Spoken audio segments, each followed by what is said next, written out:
நம்ம மூலமாக சபைக்கு துரைத்தனங்களுக்கும் அதிகாரங்களுக்கும் தேவனுடைய மகிமை வெளிப்படுகிறோம் நாள் வருகிறது. அந்த பிலிப்பு ஆண்டவர் என்ன செய்தார்? அங்க ஒரு கந்தேகா மந்திரிக்கு ஞானஸ்தானம் கொடுக்க பயன்படுத்தினார். இன்னைக்கு ஊழியர்கள் உன்னை பயன்படுத்தாமல் இருக்கலாம்.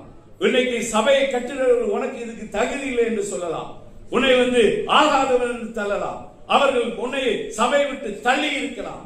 ஆனால் நீ தேவனுடைய கடத்திலே எடுக்கப்படுவாயானால் உன்னை கொண்டு ராஜாக்களுக்கு ஞானஸ்தானம் கொடுக்க வைப்பார்.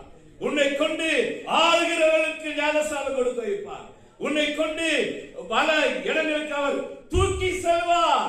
அருமையான தேவனுடைய பிள்ளை, பிலிப்பு தான் தேவன் சொன்னதை செய்த போது ஆவியானவர் அவனை தூக்கி கொண்டு போறார். ஹல்லேலூயா!